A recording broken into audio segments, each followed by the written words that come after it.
Shalom, shalom. Shalom, peuple de Dieu dans le monde. Shalom, chers internautes. Shalom, chers fils et filles dans la foi. Vous qui me regardez dans le monde, soyez bénis au nom puissant de Jésus.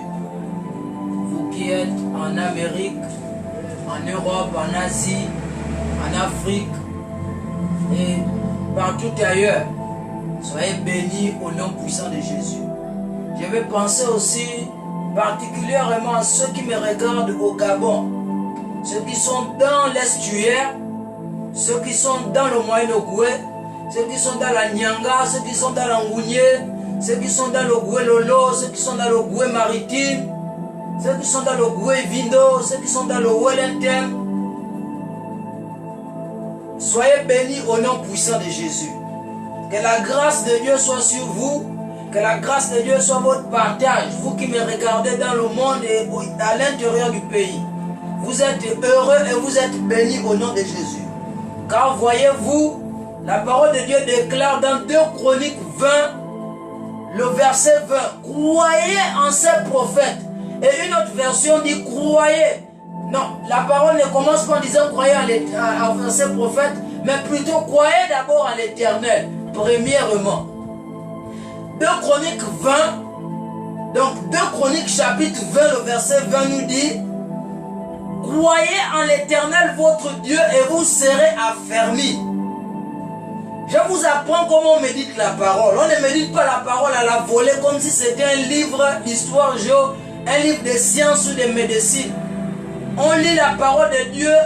Quand on la lit, on la médite. Médite, c'est une réflexion approfondie dans le but de comprendre. Donc tu te laisses enseigner par le Saint-Esprit par une série de questionnements. Tu te poses la question, pourquoi le Seigneur dit croyez en l'Éternel votre Dieu et vous serez affermis. Donc l'affermissement vient en faisant quoi? Tu te poses la question après avoir lu. L'affermissement vient en faisant quoi? En croyant à l'Éternel notre Dieu. Donc pour être affermi, il faut croire en l'Éternel ton Dieu. Ça c'est la première version. La deuxième version dit, ça c'est dans un autre français. Version c'est les différents types de langage. Il y a le courant, il y a le familier, il y a autre. Donc il y a d'autres qui disent, il y a d'autres Bibles. Le français dit, confiez-vous à l'Éternel votre Dieu et vous serez affermis. Tu te poses la question. Donc l'affermissement vient en faisant quoi? En se confiant à l'Éternel notre Dieu. Donc si tu veux être affermi dans la foi chrétienne, dans le ministère, confie-toi et crois en l'Éternel ton Dieu. Maintenant, la phrase ne finit pas dans 2 Chroniques 20. La phrase continue en disant, confiez-vous en ces prophètes et vous réussirez. Tu te poses la question, donc ma réussite viendra quand je vais faire quoi? Lorsque je vais me confier en un prophète. Le Seigneur n'avait pas dit un pasteur, le Seigneur n'avait pas dit un apôtre, un évangéliste ou un docteur. Le Seigneur avait dit ancien prophète. Et comme l'apôtre est prophète, donc il s'agit de l'apôtre du prophète en ce moment. Et là, le Nouveau Testament dit, les piliers qui fondent la vie chrétienne, ce sont 2 piliers qui sont l'apôtre et le prophète. Alléluia. Donc vous qui me suivez, sachant que vous êtes en train de suivre un prophète, vous recevrez la bénédiction des prophètes. Matthieu 10, 41 dit, celui qui reçoit un prophète en sa qualité de prophète reçoit la récompense d'un prophète. J'ai écouté beaucoup de témoignages d'hommes de Dieu dont la femme avait un problème. Elle sait que son mari est prophète. Elle a dit que chérie, là je ne veux plus la dimension du mari. Là je veux la dimension du prophète. Elle se met à genoux. Elle dit, papa prie pour moi. Et le mari qu'elle voit tous les jours, nu, excusez-moi du terme, parce que quand tu vois quelqu'un déjà tout son corps dévoilé, tout ça, il n'y a plus, tu ne prends plus le prophétique qui est en lui, la parole qui est en lui de la même manière. Il y a quelque chose qui change. Tu le vois maintenant comme ton mari. Surtout quand tu connais les erreurs, surtout aussi les parents. Voici pourquoi le Seigneur dit un prophète n'est pas prophète chez lui. Parce qu'on connaît tes erreurs, on connaît ton passé, on connaît comment tu blagues, ta manière d'être, on connaît ça déjà. Donc ça bloque les bénédictions que Dieu peut t'accorder au travers de la vie de cette personne qui est devenue prophète ou bien qui est née prophète. Donc le Seigneur dit, celui qui reçoit un prophète en qualité de prophète, reçoit la récompense de prophète. Vous qui me recevez là, si vous n'êtes pas venu pour les problèmes, si vous n'êtes pas venu pour être espion, si vous êtes venu pour écouter la parole de Dieu, vous me recevez en qualité de prophète, vous allez recevoir forcément la récompense d'un prophète. Alléluia. Et si vous vous confiez en moi, et si vous croyez en moi, vous allez réussir, c'est ce que la Bible dit. Donc ta réussite dépend d'un prophète. Ça dépend de Dieu, mais au travers d'un prophète. Voici pourquoi je te conseille, toi, cherche un prophète. Ou encore cherche un homme de Dieu qui n'est pas seulement pasteur, mais qui est maintenant, qui a shifté sa dimension à une dimension prophétique. Parce que le prophétique est disponible en ce moment. Il faut entrer dans les dimensions. Dans les dimensions, pour y entrer, il faut des sacrifices, et il faut des disciplines, il faut aussi des connexions, des mentors pour t'imposer les mains ou pour parler sur ta vie. C'est ce qui fait que tu shiftes de ton ministère que tu étais pour aller maintenant opérer à la dimension d'un prophète. C'est comme le pasteur Chris Oyakilome. Le pasteur Chris Oyakilome est même plus qu'un prophète en ce moment parce qu'il a des pères qui sont, il a des fils qui sont des pères de la prophétie mondiale. Donc lui, il est plus qu'un prophète.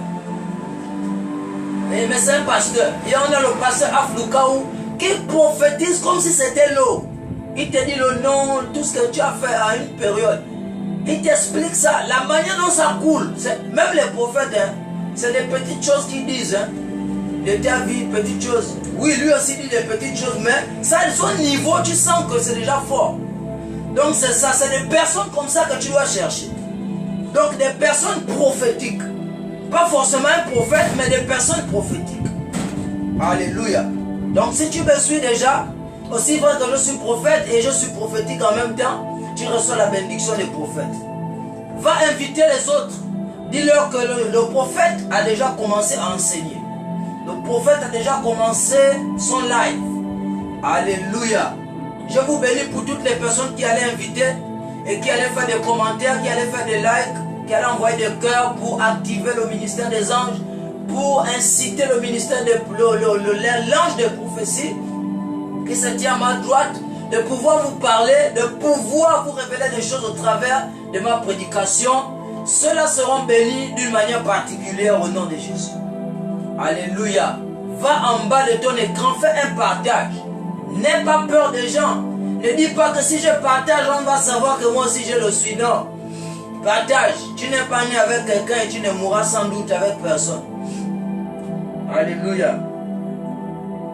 Alors le thème de notre prédication, c'est le Saint fantôme. Mais avant de rentrer dans le thème de notre prédication, nous allons d'abord commencer par la prière. Parce que le Seigneur nous dit de prier sans cesse. Jesus.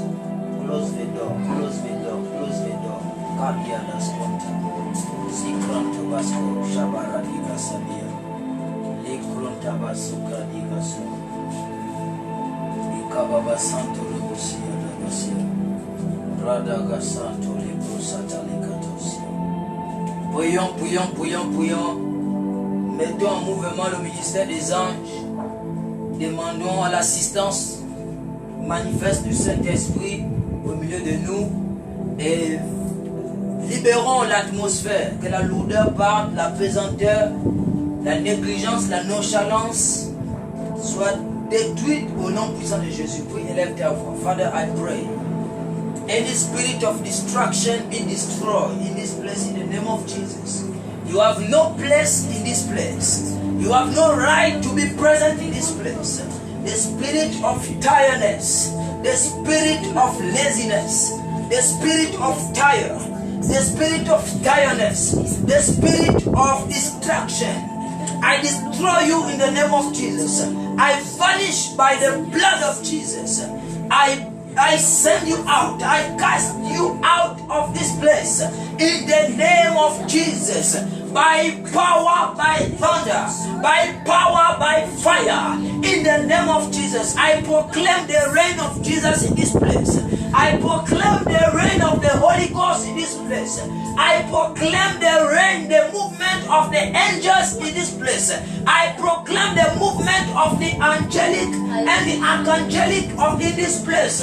In the name of Jesus, Lord, saturate this place with your power, with your presence. In the name of Jesus, we break the spirit of destruction. We break the spirit of tiredness. We break the spirit of sleep. In the name of Jesus, the spirit of sleep, we destroy you. We destroy you. We overcome you. Any spirit that has been assigned against this moment, we destroy you in the air. In the name of Jesus, because we don't wrestle against flesh, but we wrestle against the principalities, the rulers of the dark world, the powers that are preventing us to see the glory of God. Oh, I overthrown you. I overthrown you. Likamanto jika libra suda. Tu veux t'asseoir. Kabo santo ligo sata. Mangranta ligo sata lega yuta legiada. Likobo sarabase. Andarabasia. Lekobo sata labasia. Let the blood of God. Let the blood of God fall. Let the blood of God fall. Let the blood of God fall. Let the blood of God shed. Let the blood of God overflow in this place. Let the blood of God, the blood of Jesus, overshadow us. Overshadow, epikaizo us. In the name of Jesus, we give all our being to you. Spirit, soul, and body, in the name of Jesus Christ. Everything under your control, from the beginning to the end, in the name of Jesus. We see the atmosphere. We see the atmosphere. Let the angels of power, let the angels of grace, the angels of prayer, the angels of the prophetic, the apostolic, be present in this place and change things. Thank you, Father. Thank you, Holy Ghost. Thank you, Holy Spirit. Thank you, Lord. In Jesus' mighty name, we have prayed and we say amen 7 times. Amen, amen, amen, amen, amen, amen, amen. Alléluia. Soyez bénis au nom de Jésus. Alors le thème de notre culte d'aujourd'hui, the theme of our message of today is the Holy Ghost. The Holy Ghost. That's the theme of today's message. In French, le thème de notre message d'aujourd'hui, c'est le Saint Fantôme. Alléluia. Le Saint Fantôme. Nous avons 2 mots dans ce thème, Saint et Fantôme. Alors, vous allez remarquer que ces 2 mots sont presque contraires. Parce que lorsqu'on parle souvent de fantômes, on parle de quelque chose qui est négatif. Mais lorsqu'on parle de quelque chose qui est saint, c'est quelque chose qui est positif.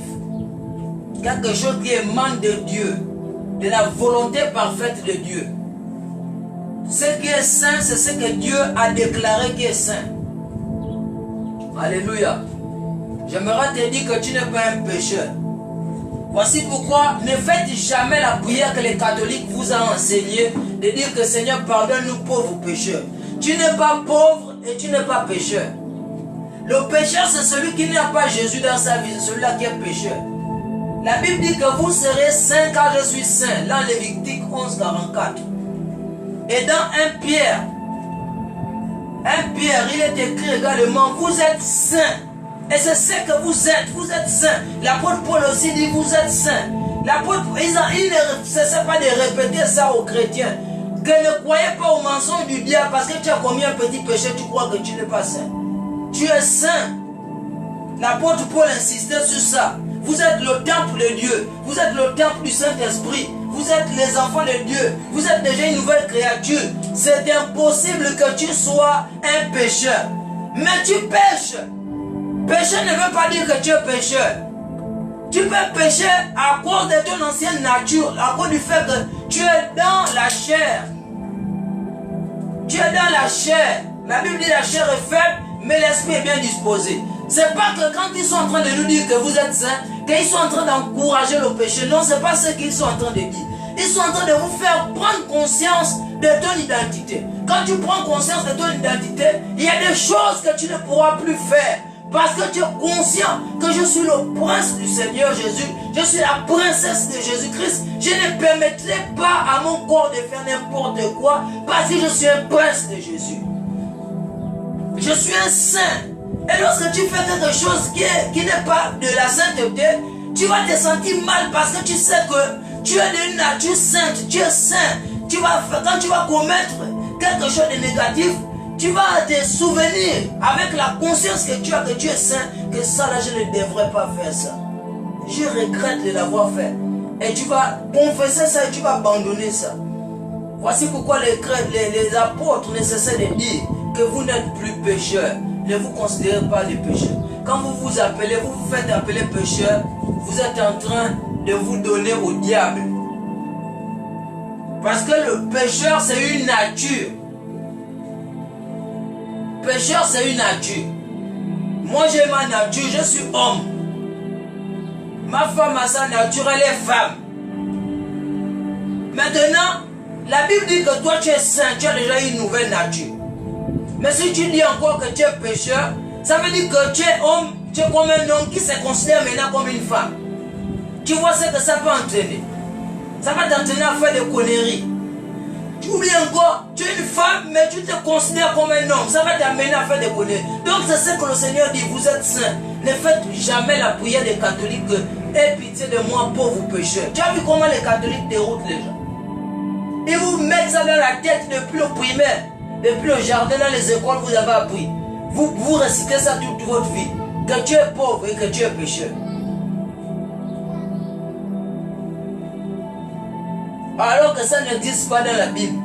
Une prière comme ça, aucune prière, aucune personne n'a prié comme ça dans la Bible.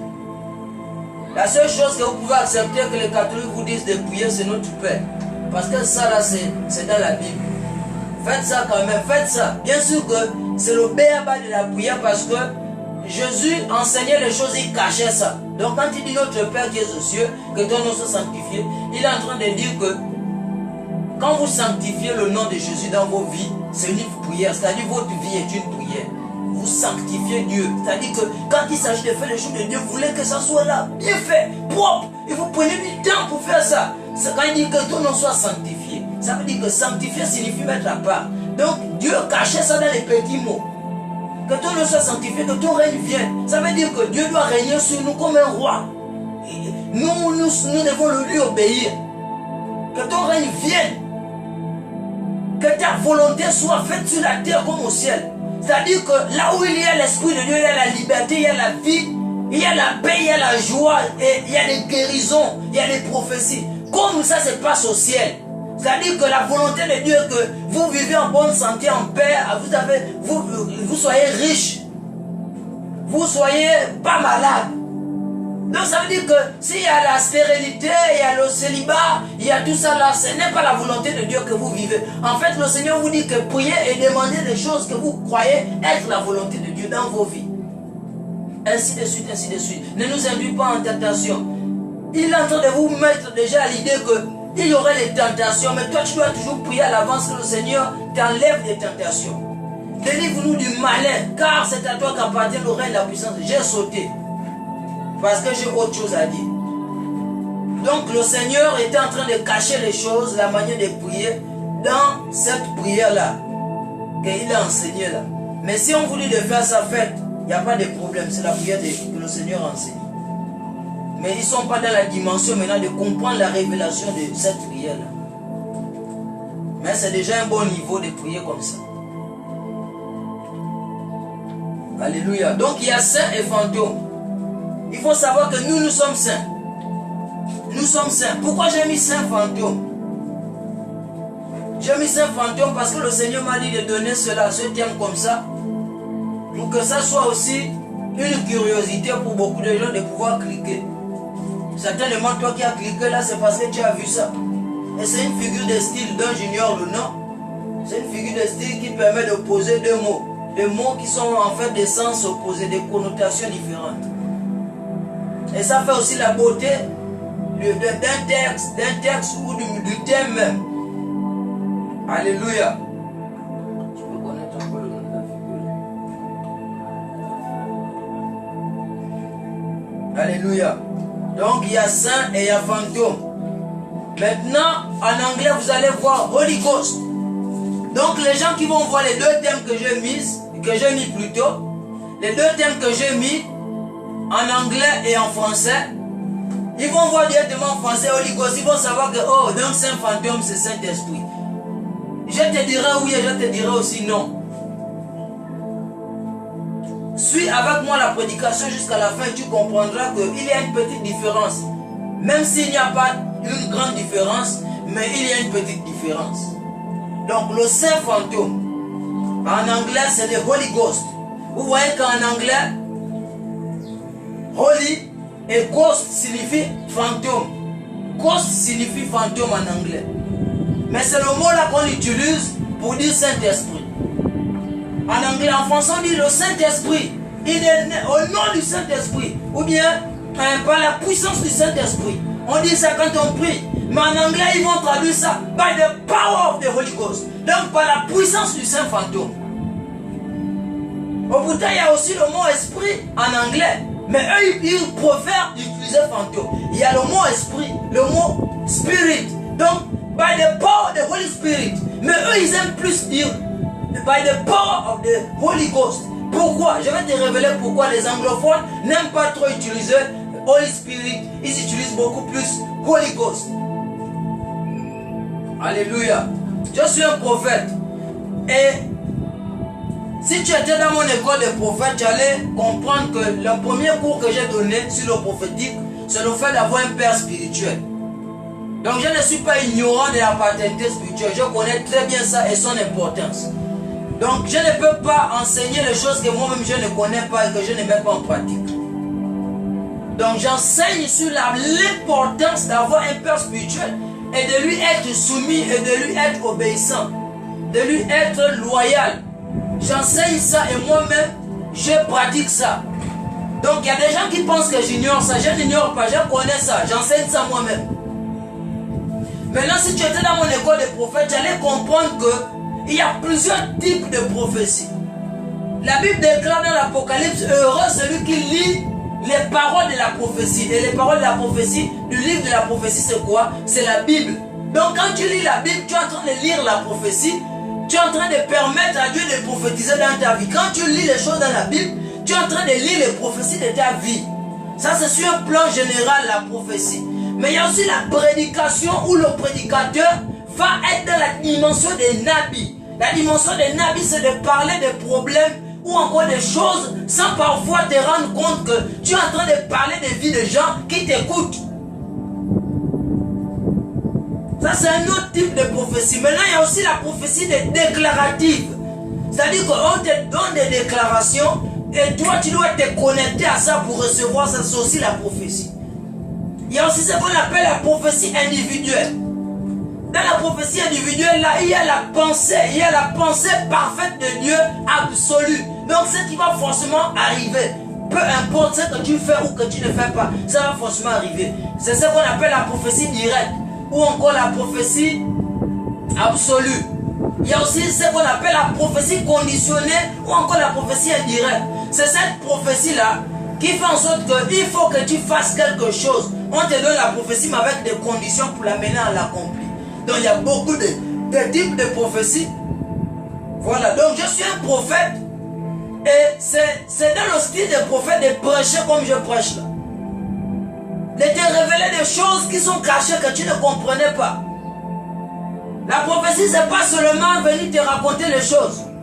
Vous allez convenir avec moi que il y a des gens qui sont dans les grandes églises là mais qui ne changent pas.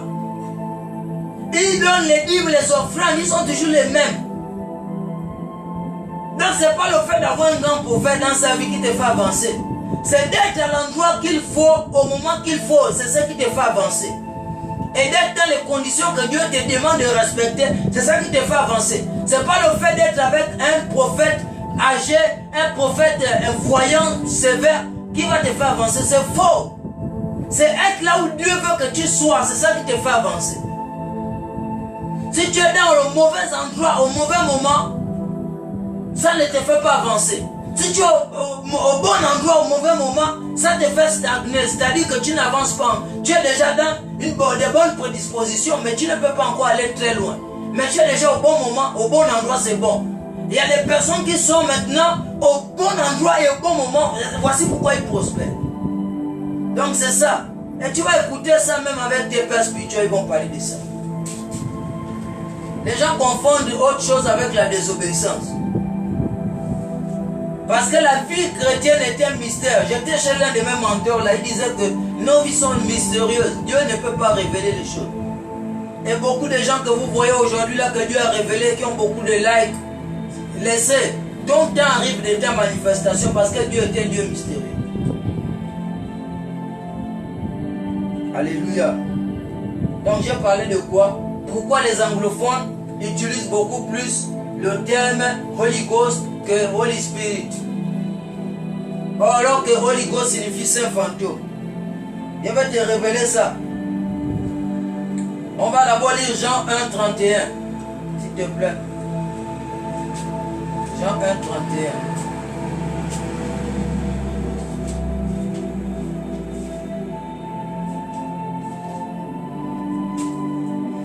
Jean 1, 31 à 32. Je lis la parole de Dieu dans Jean chapitre 1, verset 30. Oui, tu peux commencer à 30 si tu veux jusqu'à 32. Verset 30. C'est celui dont j'ai dit. C'est celui dont j'ai dit, après moi vient un homme qui m'a précédé. C'est celui dont j'ai dit, vient un homme qui m'a précédé. Car il était avant moi. Il était avant moi. Verset 31. Verset 31. Je ne le connaissais pas. Je ne le connaissais pas. Mais c'est afin qu'il fut manifesté à Israël. Il fut manifesté en Israël. Que je suis venu baptiser d'eau. Que je suis venu baptiser d'eau. Verset 32. Verset 32. Jean rendit ce témoignage. Jean rendit ce témoignage. J'ai vu l'Esprit descendre du ciel. J'ai vu l'Esprit descendre du ciel. Comme une colombe. Comme une colombe. Et s'arrêter sur lui. Et s'arrêter sur lui. Je continue. C'était quel verset? Jusqu'à combien? 32. C'est bon, on a fini ça. Alléluia. Mais vous allez voir que l'Esprit du Seigneur est descendu sur Jésus à un moment donné. C'est lorsqu'il avait 30 ans. Donc il marchait avec quel esprit avant? Il ne marchait pas avec l'Esprit de Dieu, il marchait avec son esprit lui-même. J'espère que tu es déjà en train de me suivre, là où je suis en train de venir. Jésus-Christ, il est né d'abord. La Bible dit que le Saint-Esprit va couvrir Marie et le Saint-Enfant qui sortira de toi va être appelé Emmanuel, Jésus le Sauveur. Emmanuel qui signifie Dieu avec nous. Et Yehoshua qui signifie le Sauveur. Parce que c'est lui qui va sauver son peuple de ses péchés. Mais le Saint-Esprit l'a couvert. Et quand il naît, pour qu'il soit dans un corps, il faut qu'il y ait un esprit qui possède ce corps-là. Mais la Bible nous dit que c'est quand maintenant Jean-Baptiste le baptise que l'Esprit maintenant descend du ciel. L'Esprit de Dieu, le Saint-Esprit descend du ciel, descend sur lui comme une colombe. Ça veut dire qu'il y a deux esprits qui sont maintenant là. Maintenant, si tu es en train de dire que non, l'Esprit de Jésus, c'était forcément le Saint-Esprit, je vais te dire c'est faux. Je vais te dire que donc tu comprends mal le christianisme. Parce que toi-même, tu prêches que Jésus-Christ était 100% Dieu et 100% homme. Si tu dis que Jésus était 100% Dieu et 100% homme, pourquoi tu exclus le fait que Jésus avait un autre esprit sans que l'Esprit de Dieu soit sur lui? Avant que l'Esprit de Dieu soit sur lui. Il avait un esprit humain, un esprit d'homme en lui. Il était conscient qu'il était homme, il avait la dimension d'homme. Et il fallait maintenant que la dimension du Mashiach descende sur lui. Et c'est ce qui est descendu. Le jour que Jean l'a baptisé, le Saint-Esprit est descendu sous une forme corporelle. Et la forme corporelle a été semblable à une colombe. La Bible ne dit pas que c'était un oiseau, une colombe qui est dessus. Non, c'était le Saint-Esprit qui est descendu avec la forme d'une colombe. Mais ce n'était pas la colombe. Parce qu'il y a des gens qui mettent les colombes sur leur badge, leur logo d'église, qui font beaucoup de choses, ils mettent les colombes, ils vont prendre les trucs, ils attrapent les colombes, ils gardent les colombes, ils croient que c'est le Saint-Esprit. Le Saint-Esprit, je suis désolé, le Saint-Esprit n'est pas un oiseau. Le Saint-Esprit, c'est le Dieu qui a créé les oiseaux et qui t'a créé. Il a juste, parce que Dieu parle avec les images. Voici pourquoi Dieu a parlé. Il a montré la descente d'une colombe parce que parmi les oiseaux, c'est l'un des oiseaux les plus doux. Et il y a beaucoup de caractéristiques de la colombe. Elle est très propre. C'est-à-dire, c'est pour montrer le caractère de la sainteté de Dieu. Et la douceur du Saint-Esprit. Et la colombe est un oiseau très sensible. Donc le Saint-Esprit est beaucoup sensible. Voici pourquoi tous les hommes de Dieu ne font pas les miracles. Pourquoi? Parce que le Saint-Esprit qui est en nous est trop sensible à des frustrations, des péchés, de beaucoup de choses. C'est très sensible.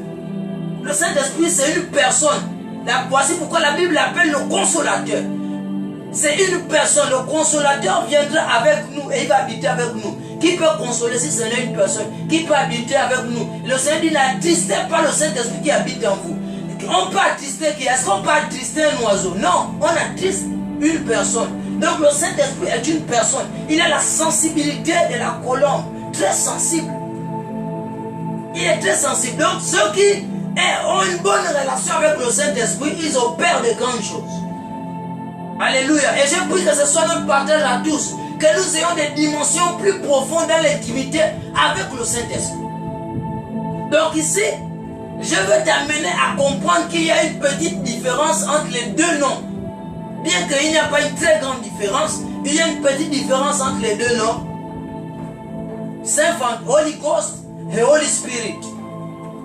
Parce que regarde, Jésus-Christ est 100% homme et 100% Dieu. Donc il fallait qu'il ait le sang homme. Il fallait qu'il ait la chair comme toi et moi, il fallait qu'il ait la chair là. Il fallait aussi qu'il ait un esprit pour faire mouvoir ses membres, pour donner la vie à son corps. Et c'était l'esprit d'homme. Alléluia.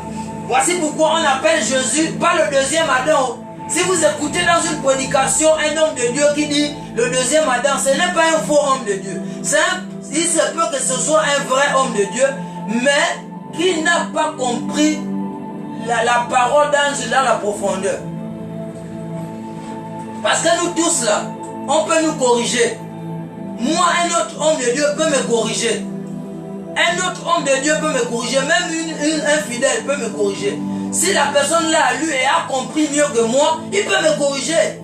Donc, c'est pas parce qu'on a corrigé un homme de Dieu qu'on a l'orgueil ou bien quoi. Donc, non, non, non. C'est pas ça. Dieu, c'est un Dieu qui révèle les choses à qui il veut. Il peut révéler les choses à un enfant et à un grand, il lui cache ça. Ma méditation peut avoir été plus profonde à un moment donné par rapport à lui. Tu vois? Donc c'est un peu ça. Donc si je suis venu corriger quelqu'un, ça ne voudrait pas dire que non, qu'on veut se faire voir ou machin. Non. Au contraire, la personne qu'on corrige doit accepter. Que oui, on m'a corrigé là. Et surtout quand tu apportes la preuve avec la Bible, que regardons, examinons-toi ensemble. Quand tu examines avec la personne et tu comprends que oui, il a raison. Alléluia. Donc Jésus-Christ n'est pas le deuxième Adam. Mais la Bible dit, si les gens lisent bien, c'est parce que les gens lisent à la volée. Ils lisent la Bible à la volée, vite, vite, vite. Comme le journal, pour vite finir. Non, tu lis pour comprendre. Que la Bible appelle le dernier Adam. Pas le deuxième Adam, le dernier Adam. Il y a eu un premier Adam et il y a eu un deuxième. Il y a les millièmes d'Adam. Toi, tu penses que Dieu ne sait pas quelle est la position que moi j'ai. Dieu connaît si je suis le 4 millième Adam sur la terre. Dieu connaît les numéros de tout le monde. Donc dans tous les Adams là, il y a d'abord notre Adam ancêtre qui est le premier. Et il ne fait que compter les naissances par rapport aux minutes. Donc dans cette minute là, il y a quelqu'un qui est né quelque part. Peut-être au village ou en Chine ou en Corée. Il y a des gens qui naissent chaque minute. Et Dieu connaît celui qui naît avant l'autre. Selon les secondes, il connaît et il compte les numéros.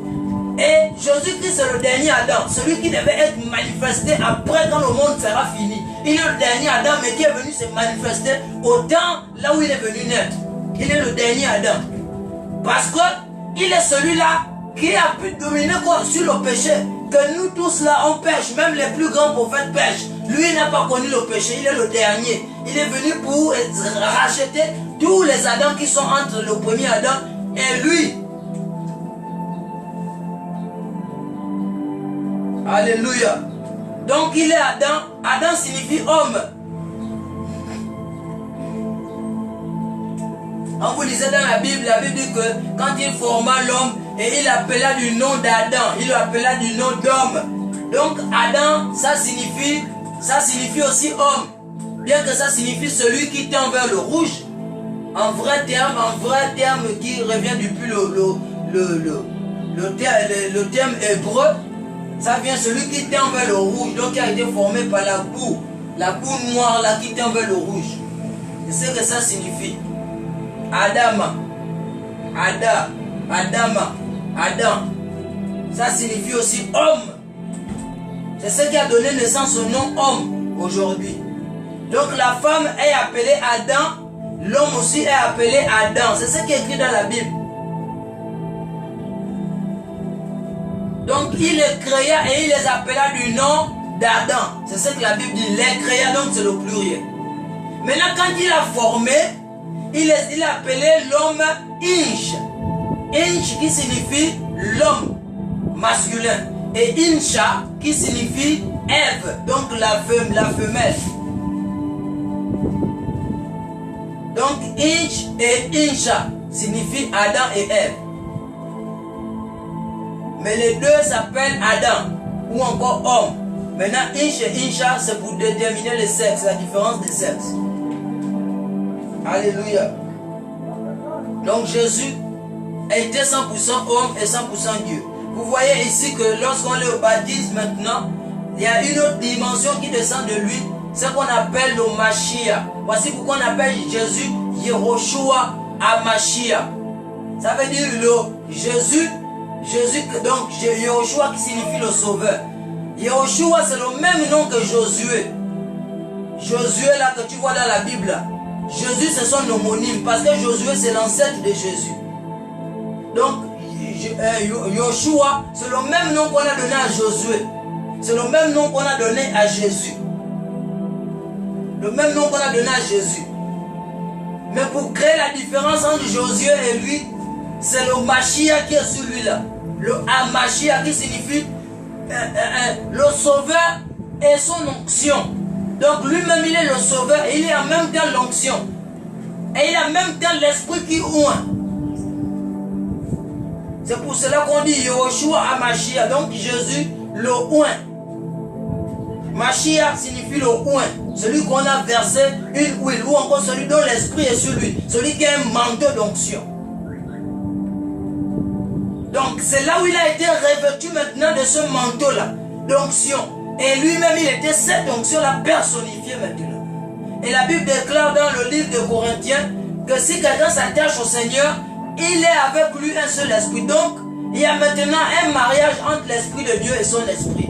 Et c'est ce qui s'est passé avec Jésus. Lorsque l'esprit de Dieu est descendu sur lui, ça a formé avec son esprit maintenant un seul esprit. Ce n'était plus seulement l'esprit humain de Jésus, c'était maintenant l'esprit de Dieu en symbiose avec son esprit. Voici pourquoi nous sommes des dieux. Parce qu'on a eu la même chose que notre grand frère Jésus a fait. Voici pourquoi le livre d'Hébreux nous dit que Jésus n'a pas honte de nous appeler ses frères. Parce que lui, il est notre grand frère. Et c'est que lui, il a fait, nous aussi, nous faisons autant. Et lui-même, il a dit que nous allons faire ce qu'il a fait. Et nous allons faire même de plus grand. Il n'est pas un grand frère jaloux. Ce sont les hommes qui sont jaloux quand ils sont prophètes. Ils ne veulent pas que les autres prophétisent comme eux ou plus que eux. C'est les hommes qui sont jaloux. Jésus n'est pas jaloux. Tu vas même remarquer, Jésus, il est même mort vite. Parce qu'il était trop pressé de voir les apôtres opérer comme ça. Il a fait seulement 33 ans sur la terre. Mais nous, regarde, les années que nos pères spirituels font, ils vont jusqu'à 80 ans, ils vont jusqu'à 120 ans. Nos pères, ils sont là, ils ont la barbe blanche. Mais Jésus, il a commencé à enseigner la première année de son ministère. Il a déjà commencé à avoir une école de prophètes. Là où il y avait l'apôtre Pierre, Jean, Jacques, Barthélemy, ainsi de suite. Il a commencé à les enseigner. Et en fait, il voulait qu'eux aussi, ils puissent avoir part à ce que lui fait. Il n'est pas jaloux d'eux. C'est les hommes qui sont jaloux et qui vont regarder les autres. Dieu, lui, n'était pas comme ça. Il a voulu vite faire, vite, pour qu'il parle et que c'est les apôtres continuent à faire le travail.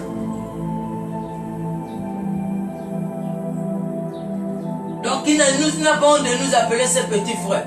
Il veut que nous aussi nous fassions comme lui l'a fait. Voici pourquoi il nous a donné de son esprit. Et son esprit, lorsque son esprit vient en nous, son esprit devient une seule chair avec nous. 1 Corinthiens 6. 1 Corinthiens 6. Kabradoski Yamande. Lambrasi Katalika. Mako Chate de Kradia Basko. O Chatala Bagoski. Oraba Santi. Oraba Basikete. Ne savez-vous pas que votre corps est le temple du Saint-Esprit qui est en vous et que vous avez reçu de Dieu et que vous ne vous appartenez point à vous-même? Ô chant de l'Église, car vous avez été racheté à un grand prix, glorifiez donc Dieu dans votre corps et dans votre esprit qui appartient à lui. Mais verset 17, 1 Corinthiens 6, 17. Mais celui qui s'attache au Seigneur est avec lui un seul esprit. Je relis ça encore. Mais celui qui s'attache au Seigneur est avec lui un seul esprit. Donc quand tu t'attaches au Seigneur, tu es maintenant ton esprit avec le Saint-Esprit devient maintenant un seul esprit. Voici pourquoi nous sommes des dieux. Maintenant, pourquoi parler de saints fantômes? J'essaie de parler un peu de tout ça pour qu'on comprenne. Fantôme, c'est un revenant. Fantôme, quand on parle de fantôme, on parle de revenant souvent. C'est-à-dire quelqu'un qui est mort par la science nécromancienne, qu'on appelle la nécromancie. C'est une science que les mystiques, les francs-maçons, les rosicruciens savent. Avec nos ancêtres, nos parents qui maîtrisent les traditions que leurs ancêtres leur ont laissées. Ils savent comment parler avec l'esprit de mort. Les esprits qui sont dans le maquis de l'enfer, qui sont en train d'attendre le jugement dans les lieux de condamnation. Ces esprits-là peuvent être libérés par l'énergie que les hommes leur donnent. Parce que quand l'homme parle, l'homme va faire des incantations, prononce des formules, ça ouvre des portes dans le monde spirituel. Voici pourquoi ne suis pas les films d'horreur et des vampires juste pour suivre, pour rêver de n'importe quoi la nuit. Non, suis ça et comprends comment le monde spirituel fonctionne. Les gens là ne mettent pas en scène pour mettre. Tu penses qu'ils gaspillent l'argent pour gaspiller? Juste pour vous divertir. Non! L'un des plus grands pupitres. Prophète William Branham avait dit que la télévision c'est le pupitre du diable. L'un des plus grands prophètes que le monde n'ait jamais connu à notre siècle, c'est le prophète William Marion Branham. Il a dit que le pupitre, comme vous voyez mon pupitre là, que la télévision c'est le pupitre du diable. Et la télévision signifie tel, vision, tel en anglais qui signifie dire, et vision qui signifie vision. Donc ça te fait recopier la vision de l'autre. Ça te fait copier, dire la vision de l'autre sans te rendre compte. Voici pourquoi on peut dépenser des millions et des millions de dollars pour rien que les publicités Coca-Cola à la télé. Parce qu'on sait que quand on fait la publicité là, tu vas l'acheter ça un jour. Même si tu ne voulais pas. À cause de la publicité qu'on te montre, quelqu'un court, après il transpire, ça tombe à pic, le coca est arrivé, il boit. Ah! Ça qu'on est en train de faire là, on crée quelque chose dans ton subconscient. Chaque jour quand ça ne fait que passer, ça construit quelque chose dans... Voici pourquoi ne regardez pas, ne combattez pas les gens qui vous disent ne regardez pas n'importe quoi. Les gens qui vous disent ça vous aime. Ils vous disent ne regardez pas n'importe quoi tous les jours. Pourquoi? Parce que sans te rendre compte, on a ce qu'on appelle le subconscient et on a la conscience en nous. Il y a des choses qui réagissent dans des années après antérieures, dans les années futures, dans les années à venir. Dans les années à venir, il y a des choses qui vont se manifester parce que c'était gravé dans ton subconscient. Tu n'étais jamais surpris en tant que chrétien, tu n'as plus envie de chanter les chants du monde, mais tellement tu étais à un endroit où ça chantait toute la journée, tu étais encore là-bas toute une semaine, après paf, tu laves le linge, paf, c'est les paroles là qui sont de ta bouche. Ça là, ce n'était pas ta conscience qui t'a amené à chanter. C'est ton subconscient qui t'a amené à chanter parce que c'est resté gravé là dans ton cerveau. Voici pourquoi ne combat pas les gens qui te disent qu'arrête de faire ça. Voici comment il faut te comporter. Il faut aimer la prière. Ne combat pas ce genre de personnes là. C'est les personnes qui parlent de ton bien. Les gens qui sont là qui te disent, il faut faire, faisons comme ça. On te maltraite comme ça. Ils ne t'aiment pas. Le parent qui aime son enfant, c'est celui qui l'empêche de tout le temps boire, sucer les bonbons. Celui qui, toi tu penses que le parent qui aime son enfant, c'est celui qui donne tout le temps les bonbons à l'enfant, le chocolat, le bonbon, le chocolat, le bonbon, les bonbons, le chocolat, les bonbons, le chocolat, les bonbons, le chocolat, les bonbons. Et celui qui dit à un moment que non, on ne mange pas, mon bébé, on laisse d'abord, on ne mange pas le chocolat pendant la semaine là. On ne va pas sucer les bonbons pendant la semaine là. On ne va pas manger les carreaux de sucre pendant la semaine là. On va manger un peu du sel et un peu de choses un peu amères. Toi tu crois que le parent là lui n'aime pas l'enfant. C'est faux, on se trompe. C'est celui qui n'aime pas l'enfant qui gâte l'enfant, qui gâte trop l'enfant. Parce que les enfants qu'on a trop gâtés là, après c'est des enfants parfois qui ratent. Sur 100% des enfants qu'on gâte, il y a peut-être 10% des enfants qui réussissent. Il faut savoir faire la part des choses, il faut savoir gâter et à un moment donné être dur. Si tu es tout le temps, même Uber Angel qui a déjà beaucoup d'argent et qui ne peut pas permettre son enfant de souffrir, il l'a mis directeur dans une de ses entreprises. Il voit tout le temps son enfant à la maison, il est l'heure du travail, il est 10 heures, il est encore au lit. Il ne lui a rien dit, mais le salaire, il a coupé le salaire de son enfant. Pourquoi? Parce qu'il ne comprend pas la valeur du travail. Tu as vu, il pouvait s'en foutre. Que non, j'ai déjà beaucoup d'argent, mais pourquoi il sévit son enfant? Parce qu'il aime son enfant, il veut que son enfant comprenne les choses. Alléluia. Matthieu 13, 53, 58. S'il te plaît. Matthieu 13, 53, 58.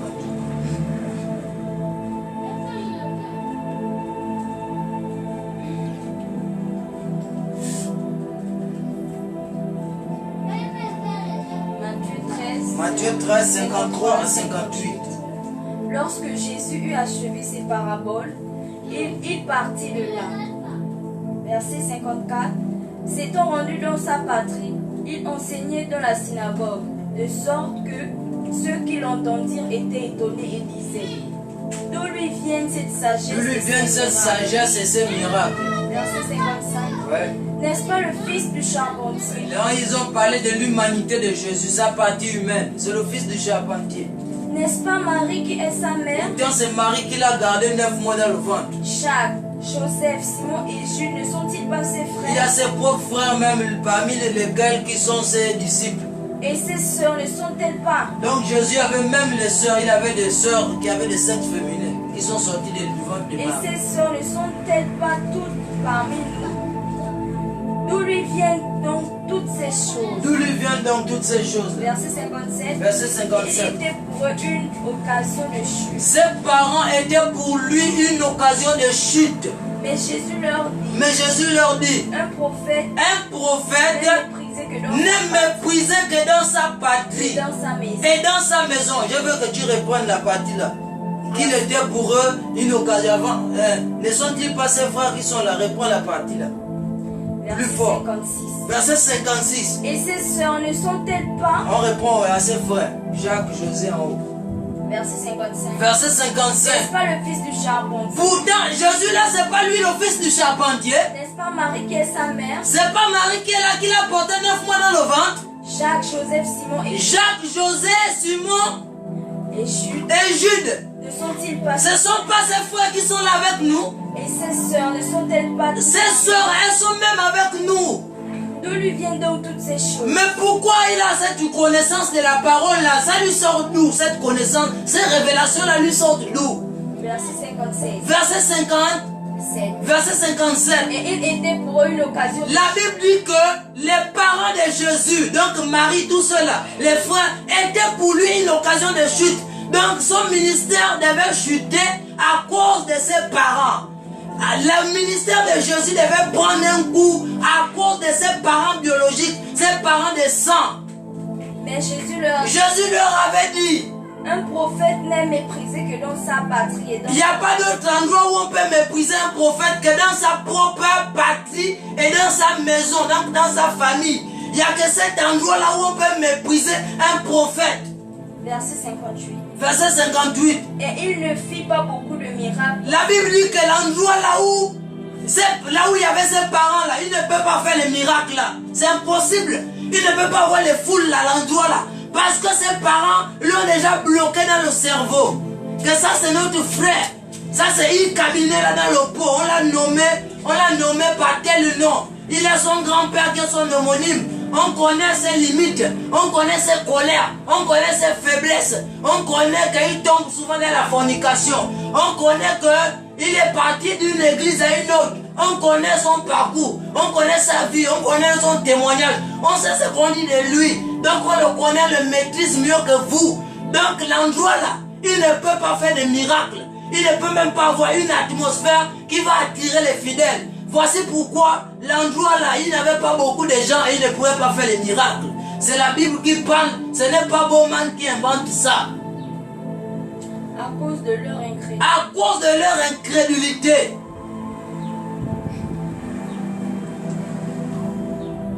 C'est fini. Matthieu 14, 1 à 36. Matthieu 14, 1 à 36. En ce temps-là, Hérode le Jésus,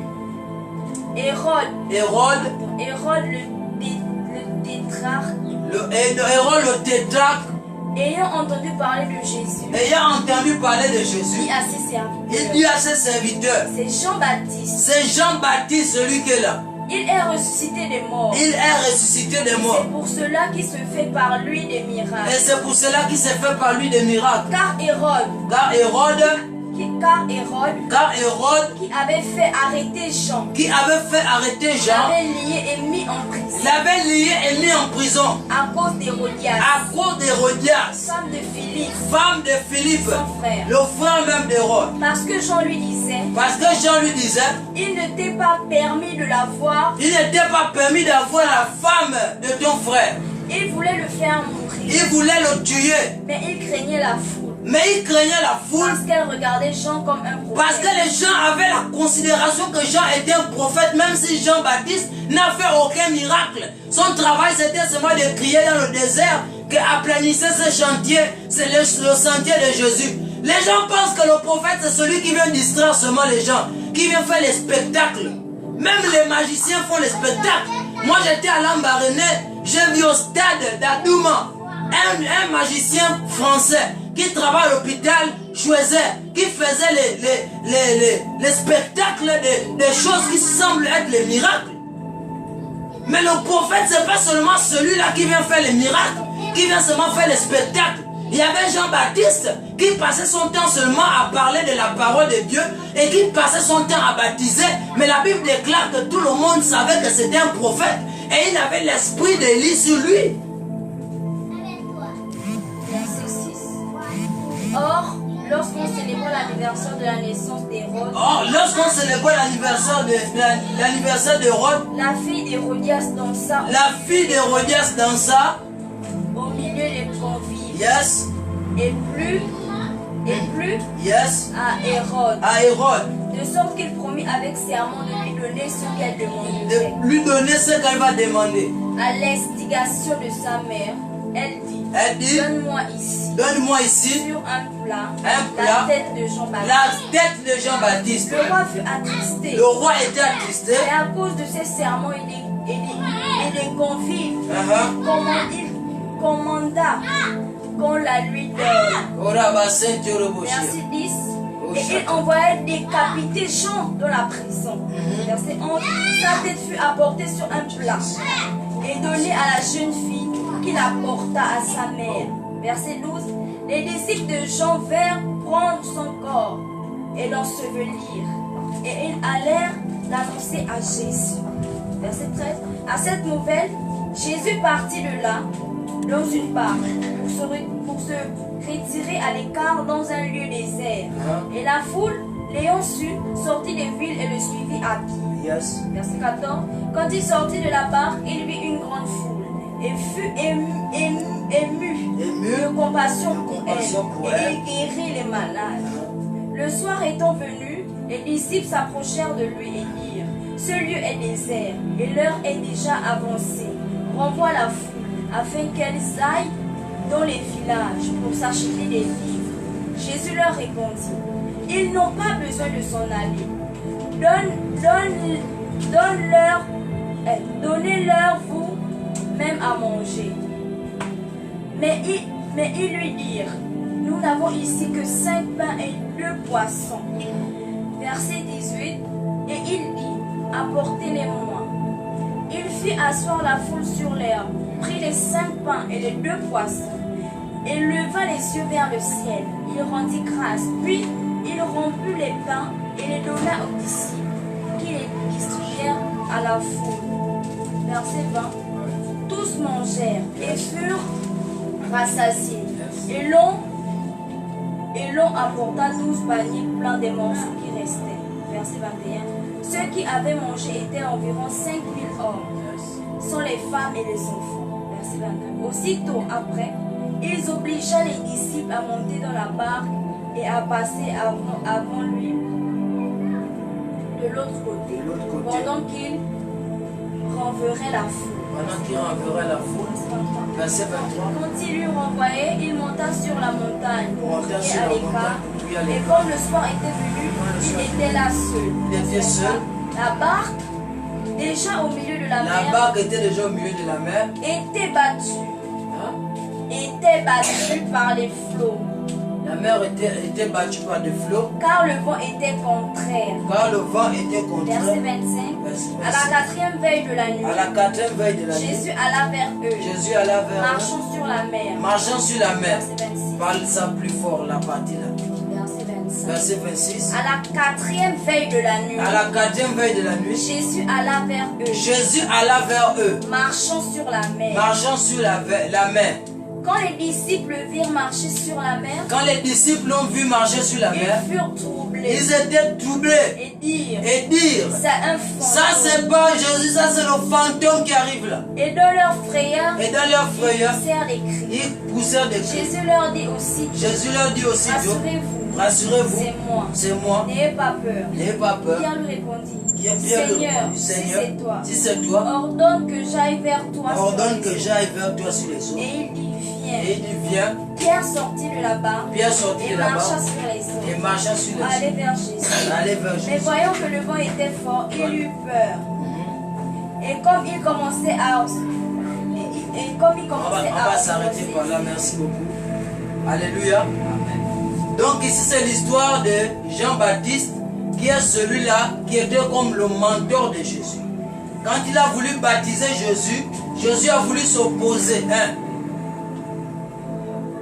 Quand il a voulu baptiser Jean-Baptiste, voilà. Jésus vient à Jean-Baptiste pour se faire baptiser. Mais Jean-Baptiste, connaissant la destinée de Jésus, a voulu s'opposer. A dit que, c'est toi-même qui es mon maître. On m'a dit que là où je vais voir l'Esprit venir, je vais voir les signes, c'est celui-là qui est venu pour sauver l'humanité.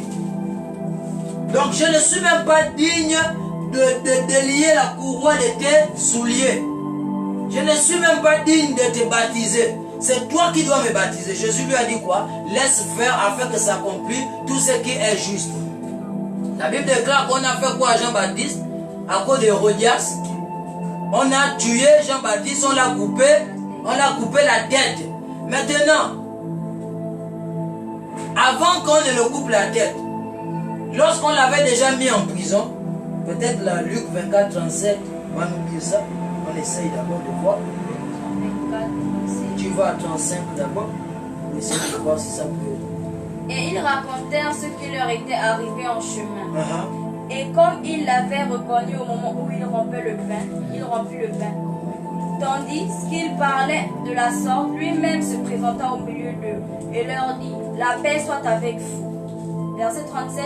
Saisi de frayeur et d'épouvante, ils croyaient voir un esprit. D'accord, très bien. Je voulais parler de la partie où on vient dire à Jésus, on vient dire à Jean-Baptiste, quand on a emprisonné Jean-Baptiste, On vient lui dire que, je ne sais pas si tu as lu ça en parlant, là, parce que le texte était long. On vient dire à Jean-Baptiste que voici celui que tu as baptisé la dernière fois dont tu as fait le témoignage. Il est en train de baptiser et il baptise plus que toi et il fait de grandes choses. Jean-Baptiste a dit quoi? Qu'il croisse et que moi je diminue. Jean-Baptiste a dit ça, qu'il croisse et moi je diminue. Et dès qu'il a fini de dire ça, il y a eu la fête d'Hérode et après on l'a décapité. Quand on a décapité la tête là, parce que l'esprit d'Élie était sur Jean-Baptiste. Il fallait que l'esprit là aussi se repose sur Jésus. Bien que Jésus-Christ est Dieu, mais il fallait que l'esprit de prophétie se repose sur Jésus. Donc, l'esprit là, lorsqu'on a coupé la tête, puisque Jésus-Christ est la tête du corps, il ne peut pas avoir deux têtes. Voici pourquoi on a coupé la tête de Jean-Baptiste, pour montrer que ce n'est pas Jean-Baptiste qui est la tête, c'est Jésus. Voici pourquoi Jean-Baptiste a d'abord dit qu'il croisse et que moi je diminue. Donc on a coupé la tête. L'esprit là maintenant, l'esprit de Élie là est quitté sur Jean-Baptiste, est venu se poser sur Élie, sur Jésus. Voici, et quand un esprit de quelqu'un quitte, ça devient fantôme, ça devient revenant. Et voici pourquoi, quand c'est venu se poser sur Jésus, et quand Jésus a commencé à marcher sur les eaux, l'esprit là qui a revêtu Jésus, l'esprit d'Élie là, le Saint-Esprit qui avait déjà fait un avec Jésus, et l'esprit de Jean-Baptiste, l'esprit de Jésus qui était encore venu s'incarner en Jésus, ou se déposer sur Jésus, ça fait qu'il avait des pouvoirs supérieurs. Et quand il marchait là, eux, ils ne pouvaient voir qu'un fantôme parce que c'était le revenant. Voici pourquoi Hérode dit que celui-là qui est là, c'est Jean-Baptiste que j'ai tué. Jean-Baptiste, Hérode qui est le païen, qui est un roi, qui a tué Jean-Baptiste, quand il apprend que Jésus fait les miracles, c'est ce qu'on a lu là. Il a pensé que c'est Jean-Baptiste qui est là, qui est en train de faire les miracles. Il a dit non, c'est Jean-Baptiste qui s'est ressuscité d'entre les morts. En fait, c'est pas qu'il a tort. Il dit une révélation sans se rendre compte que lui-même, il est en train de dire une révélation. C'était l'esprit d'Élie là.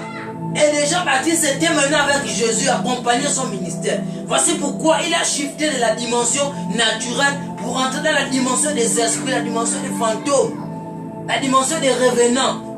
Il y a cette dimension-là dans le christianisme. Laisse-moi te dire que nous les chrétiens, nous sommes plus sorciers que les sorciers. Nous sommes plus sorciers que les sorciers. Il y a des dimensions dans la vie chrétienne que si tu entres, les gens vont te craindre. Les sorciers vont te craindre, les francs-maçons vont te craindre et les gens naturels vont te craindre. Donc il y a cette dimension-là où les esprits des prophètes travaillent avec nous. Regarde, Élie était déjà mort depuis longtemps, non?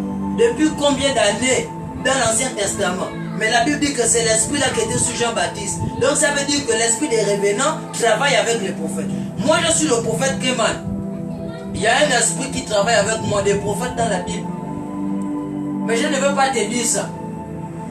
De tous les prophètes que tu connais dans la Bible, il y a Enoch, il y a Abraham, il y a Jacob, il y a Moïse, il y a tout ça là, Élie, Élisée, Michée, Naoum, tout ça là. Il y a un esprit de prophète qui est sur moi là. Tu ne peux pas avoir un prophète de ministère qui n'a pas l'esprit d'un revenant sur lui. Je te parle des revenants dans notre royaume. Parce que dans le ciel, il y a un compartiment là où il y a les esprits des prophètes. C'est ce qu'on appelle la nuée des témoins. Alléluia. Amen. Luc 4, 18 à 30.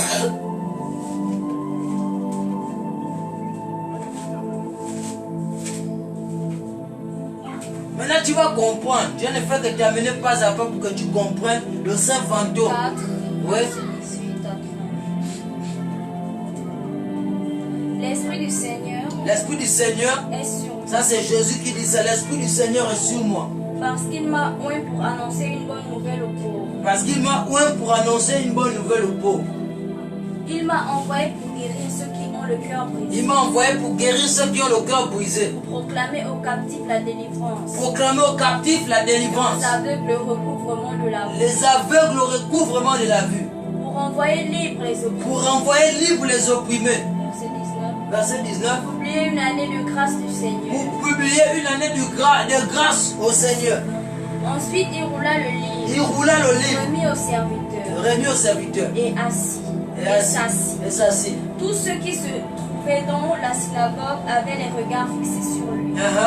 Verset 21. Verset 21. Alors il commença à leur dire, aujourd'hui cette parole de l'écriture que vous venez d'entendre est accomplie. Verset 22. Et tout lui rendait témoignage. Ils étaient étonnés des paroles de grâce qui sortaient de sa bouche. Oui, vous qui cherchez les prophéties, je vais d'abord parler quelque chose de très sérieux. Toi qui cherches les prophéties, que le prophète te localise prophétiquement. Regarde Jésus qui est Dieu, il te montre que les prophètes de la Bible ont déjà prophétisé sur la vie de tous les individus de la terre. Tu as la terre prophétique dans la Bible. Regarde Jésus. Là où on a dit quoi, l'Esprit du Seigneur sur moi, ça va être 18. Verset 16, si tu commences à partir du verset 14, lis à partir du verset 14, tu vas voir qu'il lit la Bible, Jésus le livre revêtu de la d'Ésaïe. puissance de l'Esprit, retournant en Galilée, Ouais. et sa renommée se répandit dans tout le pays d'alentour. Yes. Verset 15. Verset 15. Il enseignait dans les synagogues et il était glorifié partout. Ouais. Verset 16, oui. Il se rendit à Nazareth, où il avait été élevé. Et selon sa coutume, il entra dans la synagogue le jour du sabbat. Il se leva pour faire la lecture. Il se leva pour faire la lecture de la Bible. Verset 17. Et on lui remit le livre du prophète Ésaïe. Tu as vu? Les prophètes ont déjà prophétisé pour nous. Ne cherche plus seulement que quelqu'un vienne te prophétiser des choses. Je ne dis pas que c'est mauvais qu'on te prophétise des choses. Mais si toi tu négliges la parole de Dieu où il y a déjà les prophéties, pour t'attacher seulement à la prophétie de quelqu'un qui doit venir te raconter ce que tu connais déjà, tu as le slip rouge. Tu connais déjà que tu as le slip rouge. Tu connais déjà que tu es un enfant malade. On va te rappeler, ce qu'on te dit là, ce n'est pas la prophétie, ça c'est la parole de connaissance. La prophétie, c'est ce qui va arriver dans ta vie. Et ça là, il y a déjà ça dans la Bible. Les prophètes ont déjà prophétisé. Jésus même, il est l'exemple qui te montre que tu n'es pas obligé d'avoir forcément besoin que quelqu'un te dise des choses. Prends seulement les livres des prophètes, lis la Bible, tu auras des prophéties sur ta vie. Quand le Seigneur dit vous serez toujours en haut et vous serez en bas, il parle de qui? Il parle de toi. Le problème c'est parce que tu crois qu'il parle d'Israël seulement. Il parle de nous tous. C'est toi qui dois t'approprier de ces prophéties-là et de les mettre en mouvement dans ta vie. Il y a beaucoup de choses que tu dois faire. Et c'est ce que Jésus a fait. Il a ouvert le livre d'Ésaïe, là où Ésaïe avait dit l'Esprit du Seigneur est sur moi, car il m'a oint pour annoncer une bonne nouvelle aux pauvres, pour libérer les captifs, pour annoncer une année de grâce à l'Éternel, ainsi de suite, ainsi de suite. Et regarde ce qu'il dit. Il dit qu'aujourd'hui là, ça s'accomplit. Il avait l'audace de dire ça au temple. Et tout le monde était étonné. Que depuis quand on n'a jamais vu quelqu'un qui dit voici la parole qui s'accomplit là. Alléluia. On continue jusqu'à 30. Bien c'était fini. Là où tu avais, je t'ai arrêté là-bas. Verset 22, c'est ça. Verset 22. Et tout lui rendait témoignage. Tous lui rendaient témoignage. Étonné des paroles de grâce qui sortaient de sa bouche. Et il disait, n'est-ce pas le fils de Joseph? Verset 23, Jésus leur dit, sans doute vous m'appliquerez ce proverbe. Vous allez me donner ce proverbe-là. Médecin, Que toi qui es prophète, guéris-toi toi-même. mais aide-toi toi-même, pourquoi ta vie est toujours comme ça? Et vous me direz, fais ici, dans ta patrie, dans ta maison et dans ta patrie, dans ton pays, tout ce que nous avons appris que tu as fait à Capernaum. Voilà, ce que tu as fait à Capernaum, là où on ne te connaît pas là-bas. Ici tu es à Nazareth, là où tu as grandi. On te connaît très bien de A à Z. On connaît que tu es colérique. On connaît ton comportement. On connaît tes limites. On connaît tes défauts. On te connaît de A à Z. Fais maintenant les miracles là ici. Là-bas c'est Capernaum. Là-bas on ne te connaît pas. Ici là nous on te connaît. Fais maintenant les mêmes miracles. Tu dis que tu es prophète, non? Tu passes sur Facebook, Vous sont les fidèles. Où sont les fidèles? Où sont les prophéties? Où sont les miracles? Tu dis que tu es prophète, non? Prouve-nous ça maintenant. Jésus dit, vous allez m'appliquer ce proverbe qui dit, médecin guéris-toi maintenant toi-même. Oui? Verset 4. Il dit qu'un prophète est méprisé. Il a dit ça.